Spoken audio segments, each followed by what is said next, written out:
910. You're in the air. Thanks for putting your hand up. Who do we have and how can we support you today? Hi, this is Rose, and I it takes a lot for me to make this call, but I'm going to deal with an issue that has been with me for a long time, and it has to do with a resistance on my part for serving my son, who's 21 years old, and wants me to cook for him. And he gets upset because I don't want to. And there's a lot of resistance on my part. And I know that's connected too with, my upbringing with seeing men demand things from women. And, I have a Hispanic background, and it's like, very machismo. And so I remember being a young girl and telling my mom, I don't ever want to get married. This is a young girl. And she asked me why, and I said, because men get all the privileges. And, they get the cooks, they get the cleans, they get the sex, they get everything. And meanwhile, they stand in the street and they talk to women and they whistle and so forth. And I just saw that as a very unfair culture. And so I resisted. And so I have a male child who I've brought up, two children, daughter and son, by myself, and I try to be fair as much as possible. But there's resistance there, and I mean, like I do for him what I can. But other things is like, you can do that for yourself. You don't need me, And he says, but you're my mom. And I say, yeah, but I don't have to do all that. So there's a lot of resistance there. So I'm asking for help with this, finally. All right. Well, so what's the help that you're looking for? You want to be able to do all of that work for your son without the resistance, or you want to be able to do what you think is right and then dismantle any negative energy that comes up in you around it, like guilt? Yeah, this is the latter. Do the right thing and dismantle what needs to be dismantled. Okay, so have you done any worksheets on the guilt? I don't have a lot of guilt. Well, I mean, he tries to make me feel guilty, and then I get angry. When he. All right, and have you done the worksheets on the anger? No, no. Well, so there's one of the best parts about this work is also one of the worst parts about this work. So let me ask you to keep your breath moving, because I'm going to talk to you about one of the best parts about this work, but that's going to run us right smack dab into one of the worst parts about this work. So just take a breath. Okay. So here's one of the best parts about this work. One of the best parts about this work is that these tools are available absolutely free on whyagain.org. And you can go there and you can download that worksheet and you can start reading it and applying it. Or you could call into the show earlier, or you could stay on. Maybe Dr. Rice will be able to step you through a worksheet. And actually, you can actually print out and step through a worksheet yourself about that anger or about that guilt. And that's one of the best parts about this work. Now, I said that also runs us smack dab into one of the worst parts, and that is that the only way you're ever going to benefit from this radio show or that tool is if you actually print it out and start doing the work yourself. There's no amount of your talking to somebody else about your son or the culture of the macho culture or the male-dominated culture, or there's no amount of talking about that with anybody that's going to change anything about this process for you. Okay. I don't know if it's laziness or just resistance or what. But I am aware of the worksheet. And I listen to the program when I can. I'm an educator, so I can only listen to it at certain parts of the year when we're out.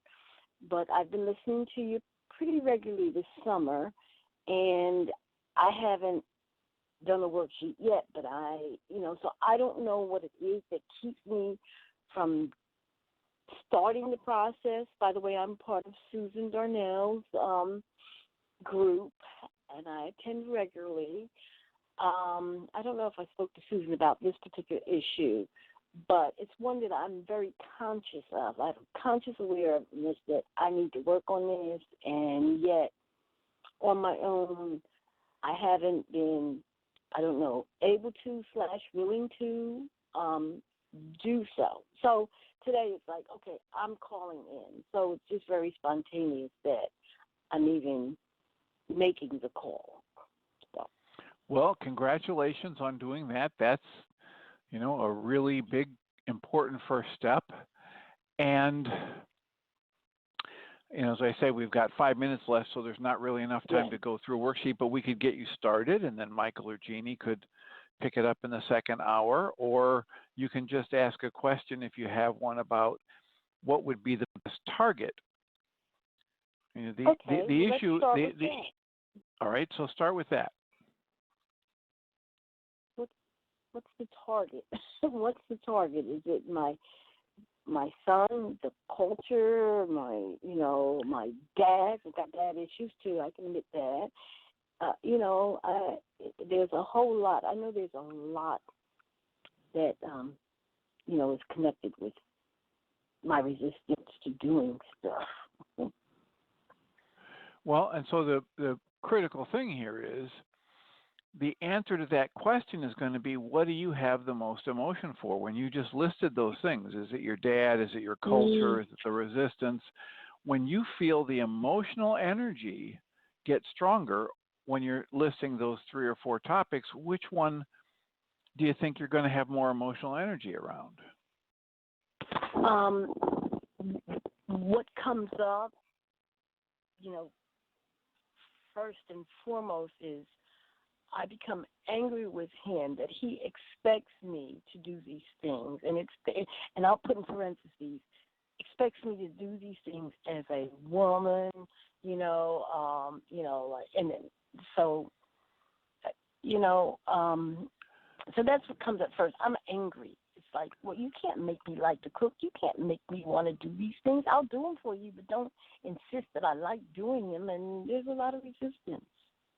Okay, and so here's the thing: you could do a worksheet on anger around how your son wants you to like doing all this work for you, right? And then you revealed something interesting in that last thing you just said, because you said, I will do these things for you, but don't expect me to like it. Yeah. So in the middle of that, what you revealed is your experience, your life is telling you this isn't right, that you should be doing all that work for him just because he's a male and you're the female. Yeah. Right? And yet, right. Yeah. And yet you're going to go ahead and do it. I do. Okay, so one worksheet you might frame out where you think he's the target because he wants you to do this and like it. And then another worksheet, you're going to be the target, and you're going to be the target because you're doing the thing that you know isn't right, and that's generating anger. So it's anger about your thought that I'm doing this even though I know it's not right for me to do it. It's not fair for me to do it. Can I ask a question? Yes. Is resentment the same as anger? Because they're really connected. I resent being expected to do it and like it. So there's the anger and resentment kind of feel like the same thing. Okay, I would encourage you to do them as two separate worksheets, but if it feels to you like it's the same, do them as one. For some people, it's the same energy experience, and resentment is just a little less intense than the anger word, but what really counts is what's your experience of it. So if to you they feel the same, then just put them as the same. Just say resentment and anger, and here's the thought I'm using to create my resentment and anger, and here's the life situation that's happening, and then see how the worksheet unfolds. Okay. I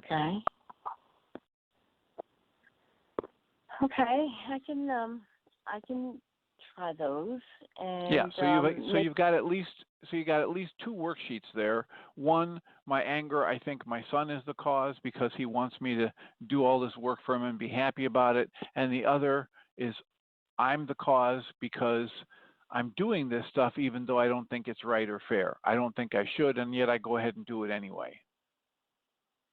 Okay. So we're going to need to transition. So just hold on. Jeannie's here. She's typed your name in. She knows you're available. Michael and Jeannie might have some other comments and support for you. I appreciate the call. Thank you so much for being willing to press 1 and to do this work, because as Course in Miracles tells us, when you heal, you're never healed alone. So everyone will benefit from you doing that work. And Jeannie Rice, hello, welcome. Hey, thank you. Thank you, Dr. Tim. I would add, Yolanda, that resentment might be the thought, and that when something happens that you resent or think is unfair, then your anger comes forward. And I would also say, you made the statement, it makes me so mad. You're not going to be able to change it as long as you think the cause is outside of you. So I'm going to sign off, and you can keep going, because that's perfect processing she needs to do. Thank you so much. We'll be here Wednesday, Thursday, and Friday this week. Blessings. Awesome. Thank you, Dr. Tim. Blessings. So, Miss Yolanda, we're going into the second hour of Mind Shifters Radio. Today is Tuesday, August the 20th, 2019. And our calling number is 563-999-3581. And press 1, and that puts you in queue to talk to us. And we are talking with our caller from the first half of the show. We're still completing that, so welcome, and glad that you're calling in for support. And I know you are part of Susan's group, and you've got phenomenal support through her group. But, yes, I would say that you're probably resisting doing the worksheets on your own, and it might be unconsciously because, unconsciously you know that doing the worksheet, that the next layer of stuff is going to come forward, and it's like resisting, not wanting to go there, not wanting to look at it. And so you might also do a worksheet on being resistant to doing worksheets, and let the worksheet be the object of attention, and the thought is, I'm resisting doing it, and then what emotion comes up for it. So you can kind of back into worksheets that way. But the one that you're talking about now, and the anger that comes up when your son is requesting that you do things or expecting you to do things that are so-called woman's work or whatever, and it bringing up resistance. So one is to acknowledge that the anger is yours, that he's triggering it, but he is not the cause. If you think that he or anything outside of you is the cause of your anger, you can't change it. It's like going into someone else's house. You can't get rid of their stuff because it's not right. It's not yours. And so it's the same thing with our emotions and all. If we think that it belongs to someone else, we can't get rid of it because it's theirs. And so bringing it back home and acknowledging, that it's already there and that he's triggering it. And so then you might also want to look at, why are you continuing to do it when you resent it? Have responsibility communication. You could actually use that tool and type out, what you would say, and then, refine it and clean it up or whatever, and then present that to your son. And have the responsibility communication that, I know that you for some reason think that this is my chore and, you know, I pass the baton to you, and if you want it done, you do it, because, you know, I'm not going to do that or whatever. And so responsibility communication might be a way of breaking that cycle too. But when you're doing that worksheet on feeling, you know, thinking, and Michael has joined us, so he can tell us if that's correct. I said that I thought that resentment was a thought and the anger was the feeling behind the resentment. And so the punishment on that, you know, would be what you're doing exactly is that I'm continuing to do it even though I hate it, you know, or that it brings up hate. And so that's punishment to yourself to say, I'm going to continue taking, you know, the you know, even if it could be in the category of abuse, you know. So I'm going to turn that over to Michael. Do you have anything to add for her? Can I add something before he does? Absolutely. Please do. That might give a little bit more information. Right now he's working construction, so because he's working hard, I don't mind doing it right now. But I have said to him, don't expect this all the time. I'm doing it because you're working hard, you come in late, you leave early, I'm helping you out. And what happens is that I know that in the past, and I expect in the future, what happens is that goes into the expectation that, well, you did it before, and you know you did it while I was working. Why can't you help me now? So I'm just adding that piece. I don't mind right now. Yeah, but it's not well, ever. That is maybe a house divided against itself, because 5 minutes ago you said that, you know, you wanted to say, you know, I'm doing this, but don't expect me to like it. And so now you're saying you don't mind it. And 5 minutes ago you were saying you didn't like it.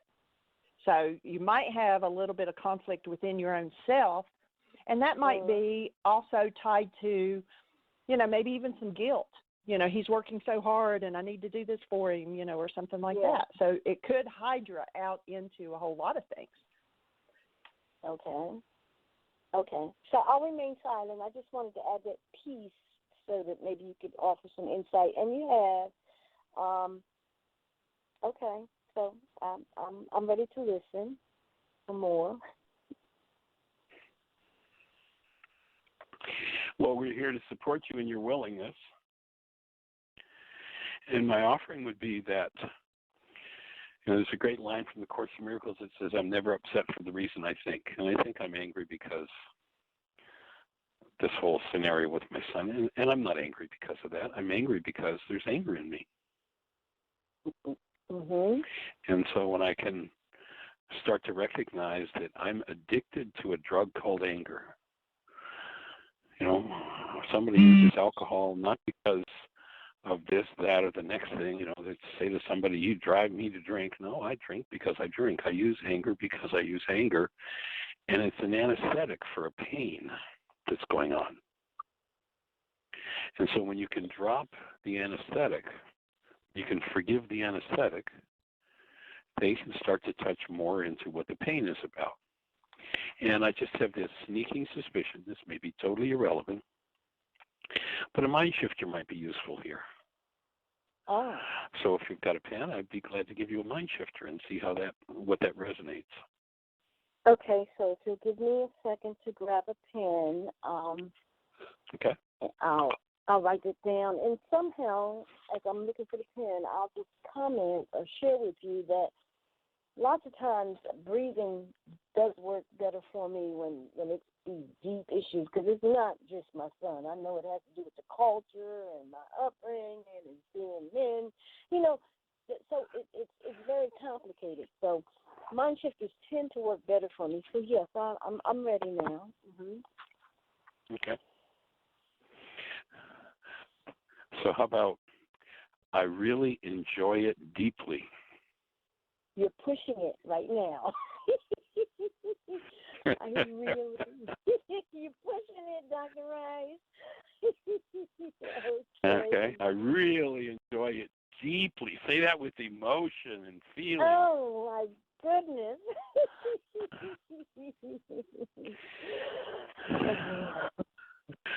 When the men in my life. Oh. Mhm. Now that one's emotion too. When the men in my life. Yeah, I'm breathing deeply right now. I have to. Okay, good. When the men in my life. Woo. Mhm. Use and control me. Oh my goodness. Oh. Okay, that's a deep one. Okay. I really enjoy it deeply when the men in my life use and control me. You're really pushing a lot. Well, you're resonating. This is resonating a lot of buttons right here. I want to let you know. All the control buttons right now. You're engaged. Cool. So set aside a 3-hour time period where your phone is off, you're totally in your own space, and just sit and let that one flow. It will change your life forever. Whew. Okay, yeah, that's deep. Once you've got, a lot. I got it. So once you complete that 3 hours, then go back and start looking at the pages that you've written and what the work is that you're going to do. The forgiveness that you're going to do around each of those issues that surfaces. Okay. Mhm. And then I think your shoulders are big enough to handle a second mind shift, aren't they? Oh, you're pushing it, but we'll put it down. I'll write it down. Okay, I'm ready. The men in my life.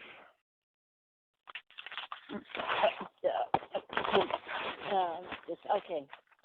The men in my life, Really enjoy it. You're pushing it. I know you just really enjoy it. Okay. I'm having fun. I know you are. You really enjoy it. When I use and control them. When I use and control them. Now that surprised me. Control them, but you might be right. Yeah. Okay.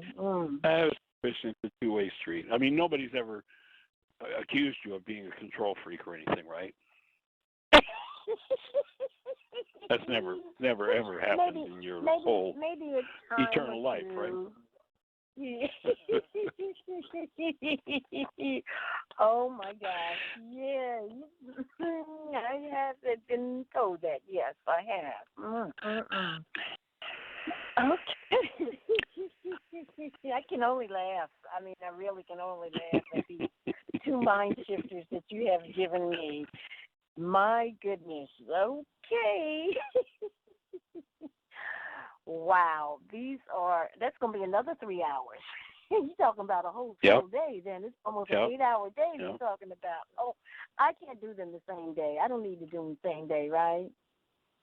You don't need to do them the same day. No, it might take, my offering would be that the first one might take you a week to go through and to do the worksheets that it brings up around it. Yeah. And then start on the second one. And just recognize that what you're doing is unraveling the past in your mind. You may find generational issues come in. You may find that your power person controlled you, and you may end up cleaning up the resentment around your power person controlling you. And then you might look at how copying your power person behavior under stress, you did exactly what your power person did, and that was control others or attempt to control others. And so you can unravel so many aspects of what holds you back and keeps this anger going. And who knows, you may find yourself totally and completely free of anger. Well, let me ask you this.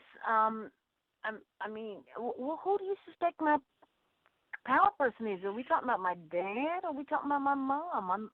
My dad, had the demands, but my mom also kind of, expected me, well, you need to do this. You're going to have a husband one day, all of that. So, I mean, who's the power person? Ooh, there's a clue. There's a clue. You're going to have a husband one day. He probably comes in the same category as your son there. Yeah, and you know what I said to my mom when I was young? I mean, this was like 5, 6, 7 years old, and repeated it throughout my life. I'm going to marry a man that cooks. And you know what? I did. But there were a lot of other issues along with that. You should have put a few more addendums in there, right? Yeah, I mean, I married a man that cooked, but there were a lot of other problems that were associated with that union. So who's my power person is my question. Well, when you think about being controlled or used, it might be in different circumstances, on the issue of being used. It might be the dad. You felt used by dad. This same way that it seems you're feeling used by your son as he expects you to do this and enjoy it. And then, the control might be more to do with mom. Well, I'm here. Your perception was she's controlling you. Her perception was, I'm just going to help my daughter to create a life that will work, and that is that she's going to have a husband and blah, blah, blah, blah, blah. So it might be, there's actually two different issues there, and one might fit with one power person, and one might fit with another, and or they might both come from the same power person. And then, next assignment. Oh my. Let me get ready. Okay, if you made a list of the names, mom, dad, son, husband, who cooked but had some other problems.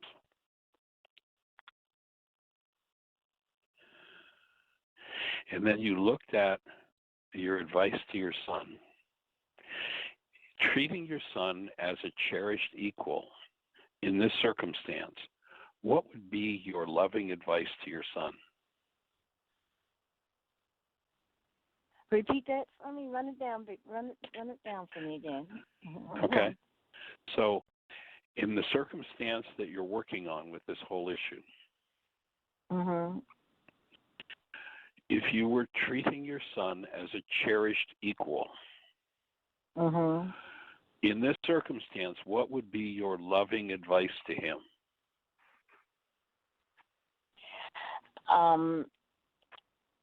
You're asking me. I can address it. It would be if I were addressing my son, it would be like make sure that you treat your wife as an equal. That you are willing to do the same thing for her that she, that you ask of her. Okay, so write that down.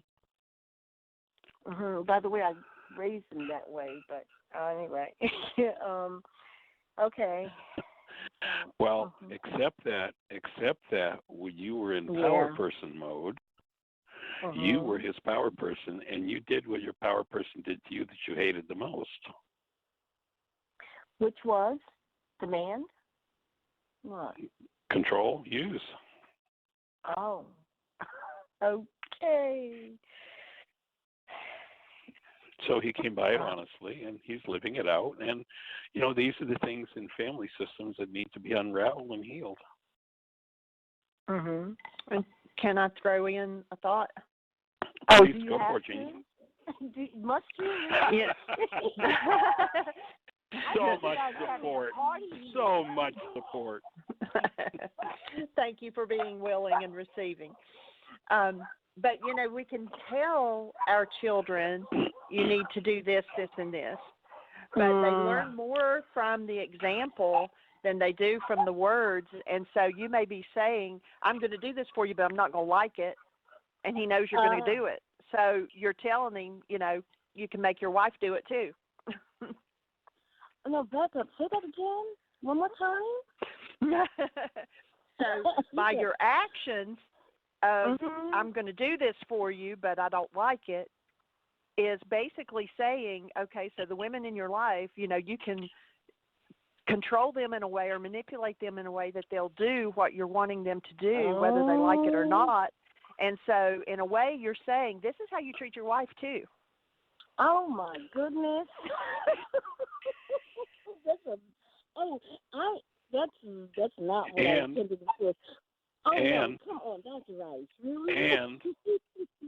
And that's the way you treated him. That okay, so treating him like he had to do stuff that help me with that. That he had to do stuff that he didn't like, but I expect you to do it whether you like it or not. That is true. I'm your mother. I'm the person who's in control here, and you better do it whether you like it or not. Oh, and he's turning around and feeding back to you exactly what you modeled to him. Well, now I'm in control, and you're going to do it whether you like it or not. It's just feeding it back to you. That's how life is. It feeds back to us. Oh, my goodness. Oh, my. Maybe this is why I was avoiding worksheets all this time, because this triggers so much for me. I got it. This is the core of your life. And I got another surprise that'll come in a little while, but let's go on to the next. Remember, we had a list. We had son, and then we had dad as power person. So treating dad as a cherished equal. What would your loving advice be to him when he is either using or controlling you?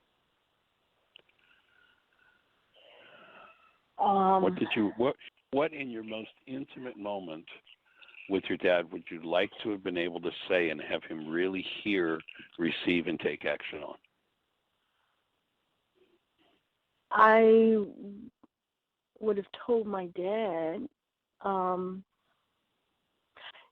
treat women with respect. Okay, write it down. You know. Okay. Got it. Okay. And honor, then, to honor what they do. Yeah. Okay. Right. Okay. Good. Now that's what you always did with your husband, right? And with your son? Maybe not always. Notice you're holding your breath to think about this one. Okay, so now the next on your list was mom as your power person. What would I tell her? What would your message be to mom? Yeah, cherished equal, loving advice to her.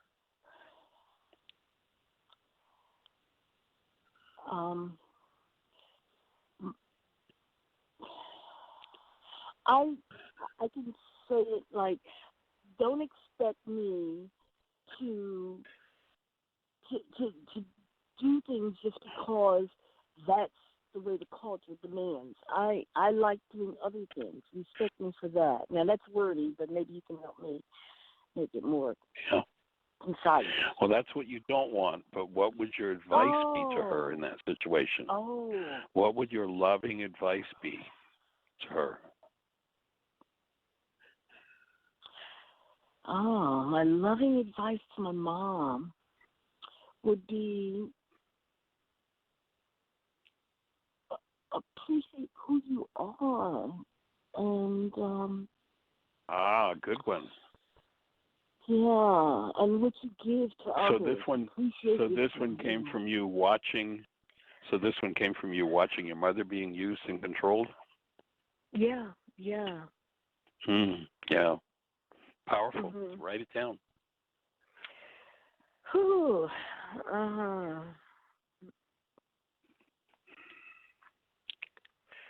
So would it appreciate who you? Okay, go ahead.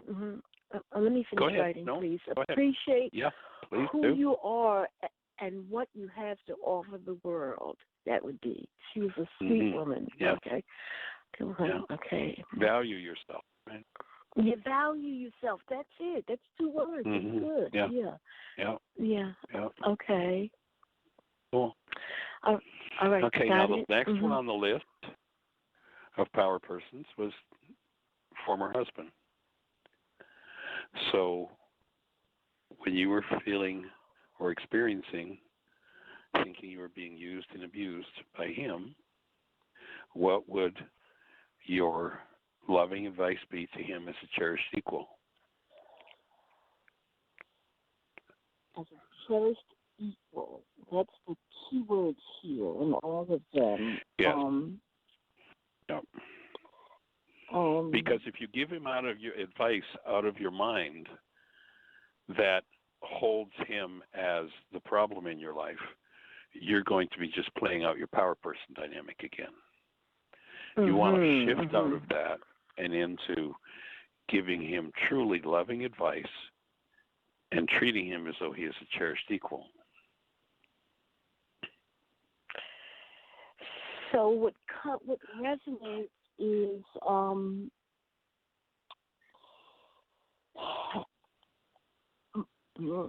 well, I'll just say what comes to mind. I don't know if it's okay. Anyway, is value me and I'll value you. So it sounds conditional, I know, but that's kind of like that's pretty conditional, yeah. Yeah. So value me. So you see the flaw in that. Yeah, I do. Okay, so then now let's move it into the arena of love. So there's no condition in it. It's just purely there dealing with the cherished equal out of love would be what? What would your advice be?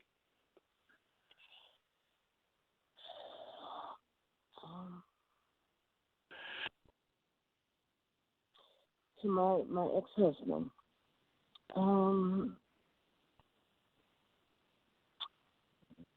I guess it would be value yourself. Because I know he would, yeah, I think it would be value yourself. Yeah, something like that. I got to work that one through a little bit more, but yeah, value.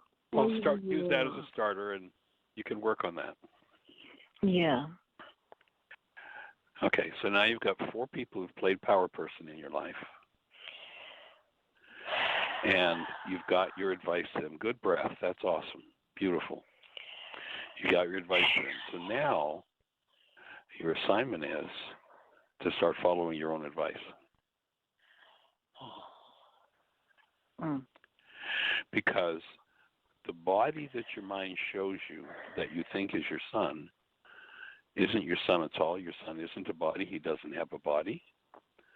He's quite a different experience than what your brain generates as your brain's picture of him. Your father is quite a different experience than the picture your brain generates of a body. Your mother, your former. Yes. And each of those pictures comes from your mind as a perceptual construct. It's not who they are, any of them. So when you give the advice to the part of your mind that generates this picture called son, you give the advice to this part of your mind that generates this picture called father, when you give this advice to this picture generated by your mind that you call mother, when you give advice to this picture you call your former, you're giving advice to parts of your own mind that you've dissociated from. And you're an expert at giving advice. So all you have to do now is follow your own advice. That's your big assignment. Wow. Just to take each piece of advice and follow it.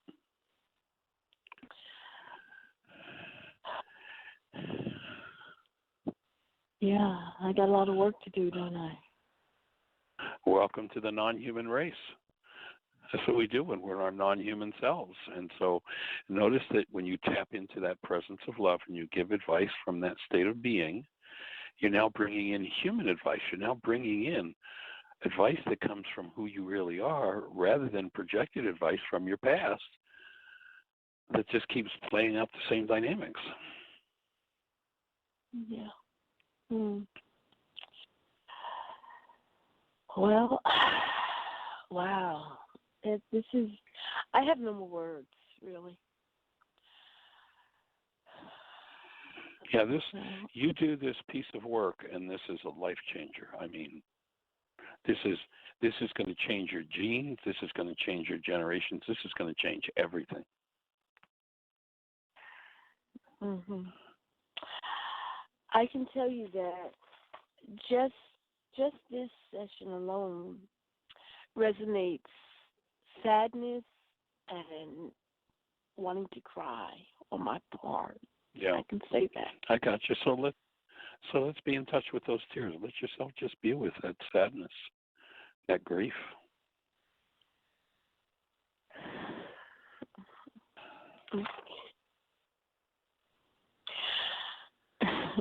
Okay.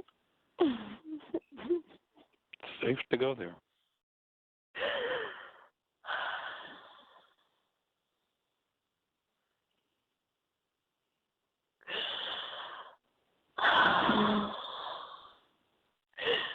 This is you.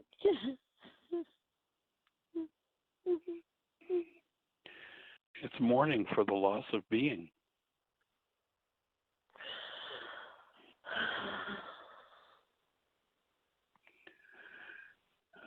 There came a point where, when we formed this picture of self in the mind based in thoughts that weren't true about us, and we fell into identification with that self, we gave up the truth of who we were. We gave up the state of being, our created essence, which is love. And it's time to go back and reclaim it.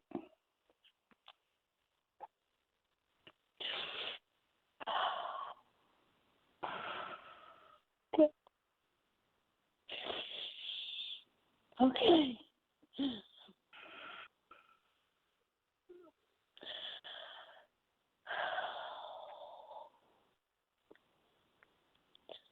I don't have any more words. No words are needed. I support you just staying in this state of being that you're touching into right now. You're uncovering the direct experience of who you really are.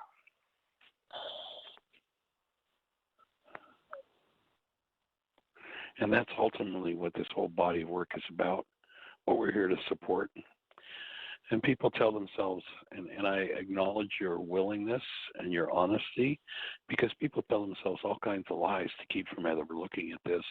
Oh, yeah, but you see, but you see the way he was, the way she was, the way they were. You see what they did. That's what I'm really upset about, and that's what I really think I need to get away from.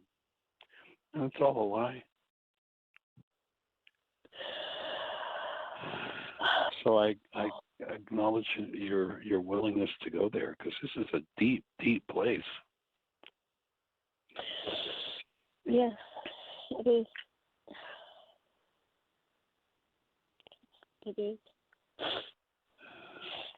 Thank you. And we're all going there with you. We're all going there with you. Got a whole community of people from all over the world right now that are holding the space and are breathing themselves for what this has resonated for them.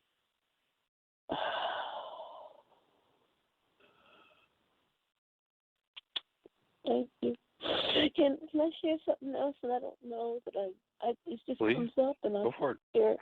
But it's totally deep. I mean, from childhood, and it's so deep that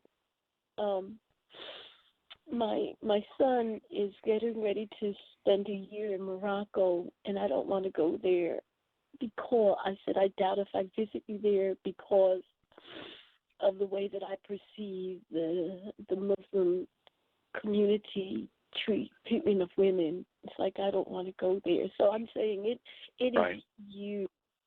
It's that huge. Yep. I hear you. Yeah. I hear you loud and clear, and going there would probably be one of the biggest mind shifters you could give yourself. Oh, you're telling me I should go? I didn't say that. I just said it'd be a big mind shifter. It'd be a powerful one, experiential. You know, to be able to stand in that sort of environment, knowing that this is your work, to be able to stand in that kind of environment and maintain the presence of being and not give yourself up to it, it'd be a powerful, powerful space to be.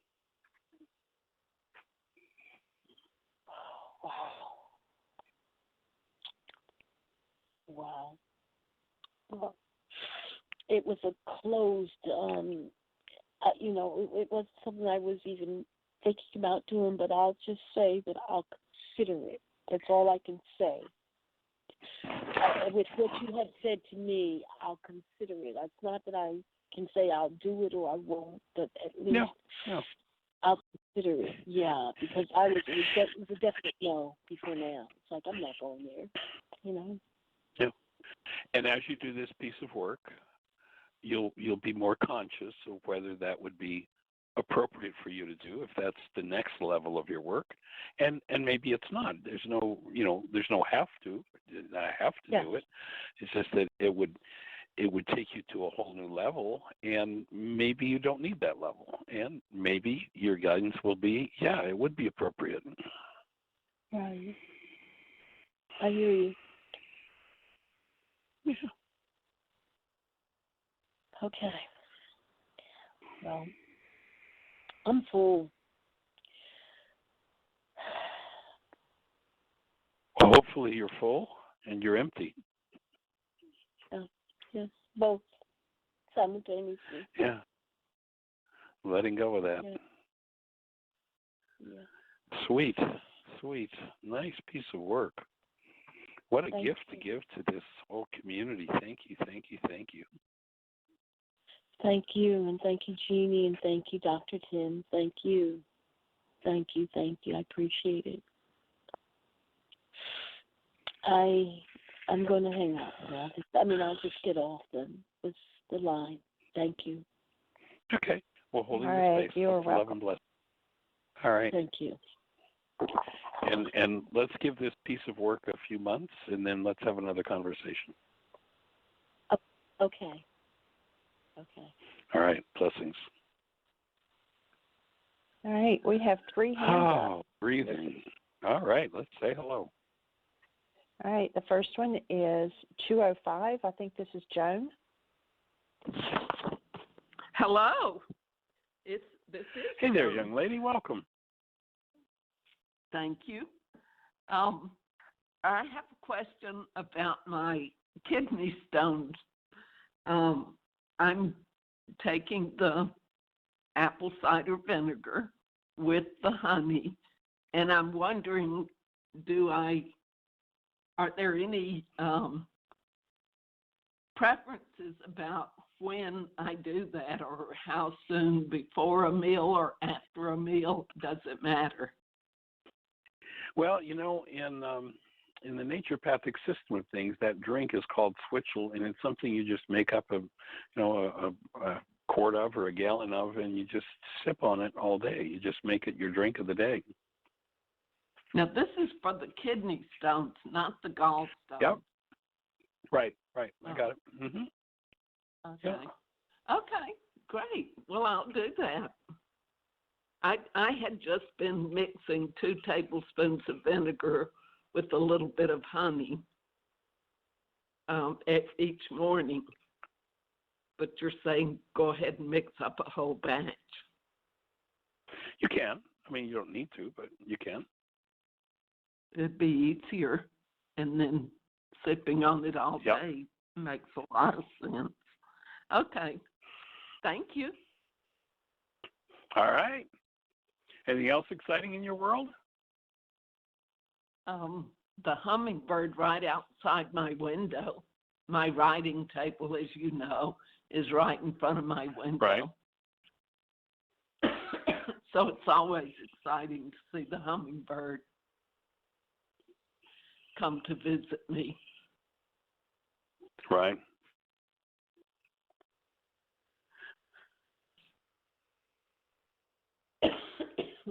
But that's all I have for now. All right. Appreciate you. Thank you. Okay. Blessings. Bye-bye. Okay. Our next caller is area code 8.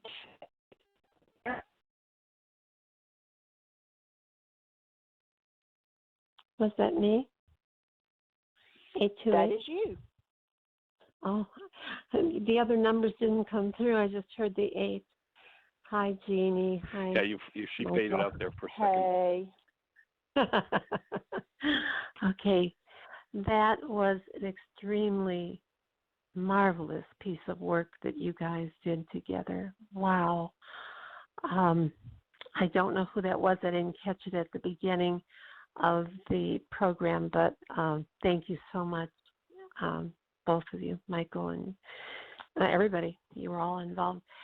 And I'm just been sending love and holding her and her family in love.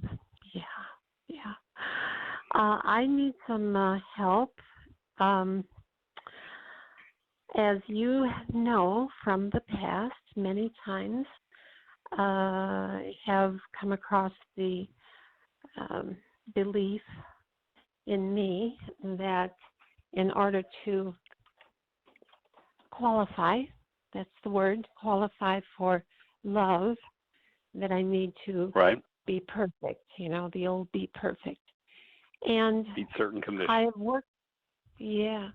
worked through that so much over time that during the day, I can go through the day without any criticisms coming up within me. And I've gotten to the point where I look around and see something that was on my list eventually to do, even though I didn't choose it as a goal for a particular day, and I can look at that and say, it doesn't really matter. None of this matters.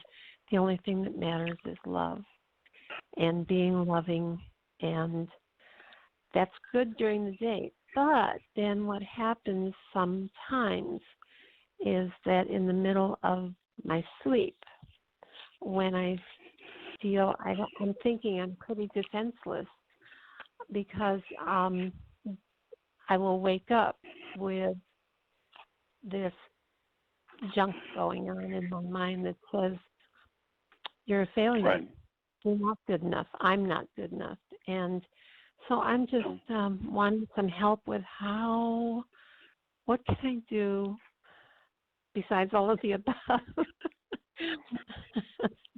If you have want any. to invent a new tool. Yeah, new tool. Okay. Well, we can do that. Okay. So here's my input. Okay. You notice in the Y workshop, let's see, I think you were around in the earlier days whenever I did the Why Is This Happening to Me Again workshop, at the top of the board I put deny, suppress, project. Is that correct? Yes. The early days when you came to the work. And now that's changed to deny, dissociate, project. Yeah. Right. Because most people are trapped in denial and dissociation.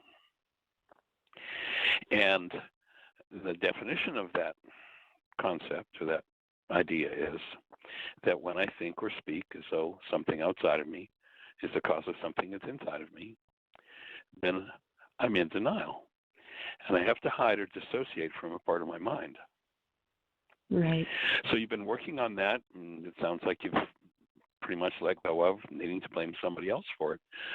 But notice your language, and I'd offer that now you've gone from dissociation to suppression. And what clues me to that is your words were, well, none of this matters. That means there's still a this. And my take would be that this, and what I heard you saying is, I'm able to successfully take this and put it out of my mind. I can put it out of sight. I can suppress it. It's different than dissociating from it. I can suppress it by saying, none of this matters. only love matters. And that's kind of like, Jeannie, you've heard her oftentimes talk about the garbage can, and it's full of old peelings, and it's starting to stink. But we go by and we spray a little perfume on it, and it's okay. We don't have to empty it. We don't have to deal with it because the smell is covered up. Yeah. So my offering is that you've handled a lot of the dissociative part of it, but now there's still the part that says, but there's a core here that I don't want to deal with. Yeah. So I do that. I suppress that core by saying, well, none of this really matters.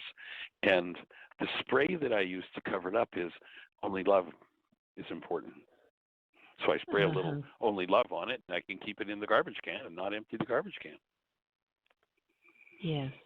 Okay. Yeah, that makes sense. And so my offering would be that now, and what's happening is in sleep, I mean, you've dedicated yourself to doing your work.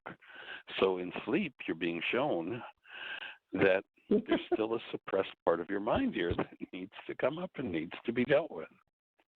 Okay. So, yeah, I get it. Okay, so the next part. So I'd start out by jotting down the thought that dealing with these thoughts of I only deserve conditional love is really important for me. Wow, that really hits on the nail head there. Yeah. Yeah. So you can use that as a mind shifter. Yeah. Okay. So what's coming? What's happening?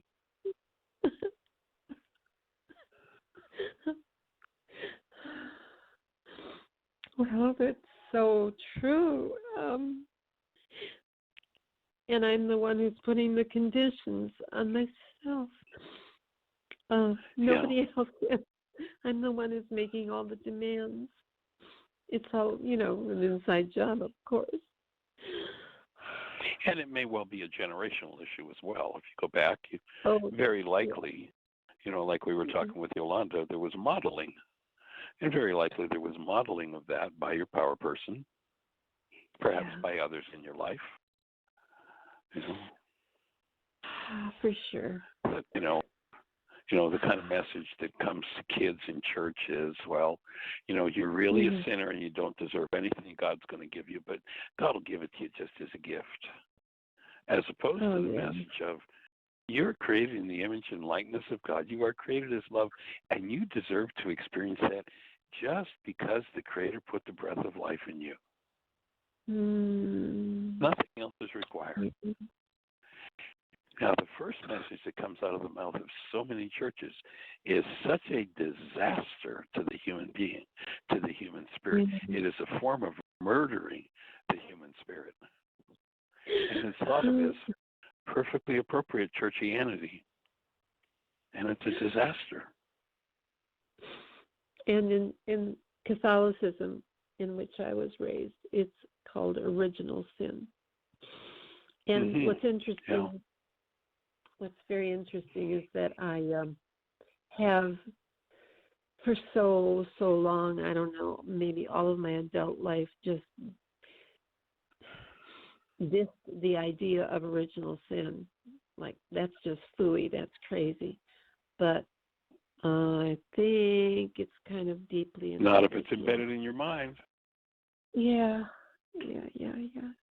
And then, of course, all of the teachers who, were wanting performance, whether it was the piano teacher or the English teacher or whatever, it doesn't matter because, you get clapped on, you get awards and everything for performing and performing up to someone else's ideas.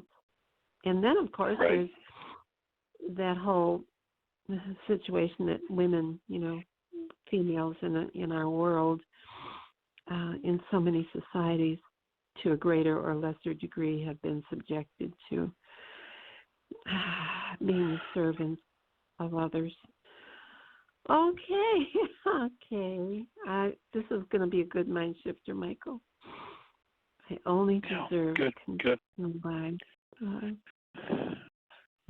Okay, yeah.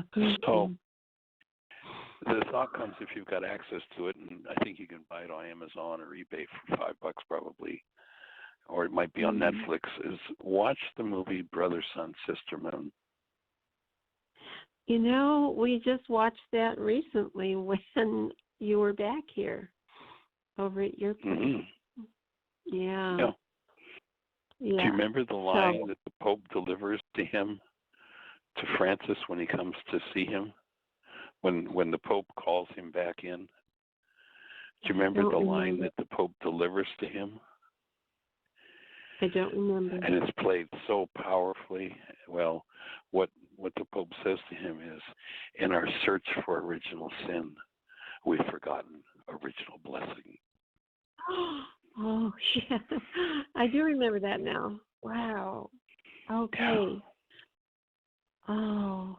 So the original blessing is, you deserve to experience yourself as love 24/7, 365, just because the Creator put the breath of life in you.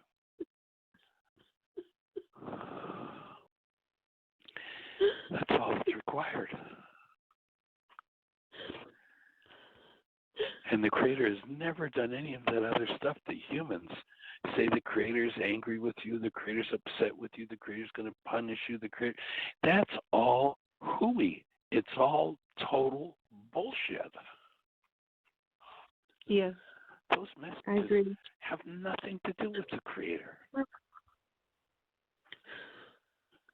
So, Michael, in my resistance to this incredibly wonderful message, I need for you to say it again, please. I got the first part, but I already forgot the last part. Wow.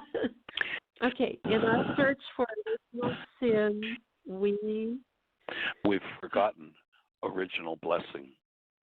Oh, there we go. We've forgotten. And it's madness. It's the human mind that's done that whole search and created that whole insanity, and set the game up so that nobody could ever measure up, because in fact the message is given that from the word go, you are a sinner. That's all. And the truth is, you're not a sinner. Have you and I engaged in energies that are off the mark? Have we done, if we go back to the original definition of the word sin, it's an archery term that means off the mark. Have we engaged in energies that are off the mark? Sure, you have, I have, we all have. We've all, as the scripture says, we've all fallen short of that mark. But that's not who we are. We are not that. Okay, it's something we did. I engaged in energy that doesn't belong in my human system, and I've created destruction in myself. So now I undo it and I forgive it. And I remember that I deserve to experience myself as the created essence of love, just because the Creator created me. And all those other thoughts are lies told by men trying to give themselves the authority of God. Yes. Wow. Okay. And back it up with threat. You. Yeah, right. Lots of threat. Oh, lots of threat. Oh, thank you. Wow. Oh, I feel kind of a whole lot better just knowing I have direction. I mean, really feel a lot better. Oh. Well, you just peeled off a huge layer of disintegrative energy. You just peeled off a huge layer of sin. Yes. Literally. And that's the whole idea of the work is to peel out everything that never belonged anywhere in our bloodline, our genes, anywhere. Oh, yeah. And that's the work of forgiveness. That is the work of forgiveness. Yes. Wow. Thank you so much. My goodness. Okay. Well, I know there were 3 callers, and I am feeling very complete and ready to roll on doing this writing and this discovery. So if you want Sweet. to move on, thank you. We'll hold the space, Oh, dear heart. bless All you. right, you have the last one. Okay, lots of Bless. love. Bye-bye. Okay, just before I click the next caller on, which is 517, I just got a text from Yolanda, and she said, after doing this suggested mind shifter, would it be effective to do a breathing session with Susan in lieu of the wake-up sheets? And I just wrote back to her, resistance. All of the above would be my answer. Because that All was of the one above. of our conversations before you got on, was how resistant she was to doing worksheets. So, all right, our next caller is 517. And You're use on the whatever tool. And my input would be use whatever tool works for you, and do all of the above. All right, 517. Give us a name. Where are you calling from? Is this John? Lansing, this is John. Well, hey there, young man. Welcome. Thank you. I hear you're the motivating force and the moving force behind a Mind Shifters support group getting started there. That's awesome. Yes, I am. Thank you. But I had a Sweet. life-changing experience yesterday. Tell us about it. Michelle invited me to go to a breathing session. And Right. when I first got there, I really felt uncomfortable. But then when I got going, I did a lot of work on my power person, and I feel like my subconscious was forced up to my conscious or whatever. I don't know how to say it, but I feel different. I feel so light, and I feel I got rid of so much anger and so much poison out of me last night. I sat there and my eyes teared for the whole hour we did that. I've never, I'm recovering, right? And I've done a lot of stuff. I've done a lot of stuff, but I've never had anything as powerful. I hear you. I'm with you. As last night. You got it. So in the original teachings, you know what that breathing is called? No. It's called No, I don't. baptism. It's called baptism. If you go back, if you look at the story of Yeshua, he agreed to be baptized in water by John because it was a Jewish tradition. But if you look through, you never find Jesus doing any kind of baptism or putting water on people's heads or ducking them in water. He doesn't do any of that. But there's a passage that describes what the breath does, and it's called the Pentecostal experience. The Greeks tell us, in the Greek translations, it says he breathed on them. In the Aramaic translations, it says he breathed them. And there was the release of all this energy. And what did they say baptism was for? Now, taking it out of the degraded religious context and take it back to the original, and what we've got is the word sin is an archery term. It means an energy that's off the mark. When I fill my structure with sin, with energies that are off the mark, I suffer a lot. There's a lot of pain, a lot of trauma, disease, decay, degeneration. And then I was given the breath. And they, Yeshua said, or they spoke of him, and it's like, he's not doing it with water, he's doing it with breath. He said, it'll baptize you in the Spirit. And the Aramaic, if you go back to the original, it doesn't say God sent out his Spirit, it says God sent out his breath. This is all just life. This isn't got anything to do with Sunday morning or religion. It's just how the energy system works. And when you breathe properly, you are restored because you blow off. You literally remove those energies, as you just said, that are off the mark. The sin, the quote-unquote energy that didn't belong. The original hatred, the fear, the sadness, the grief, whatever all that, drove you to need recovery was about. That's how you let loose of it. That's the real baptism.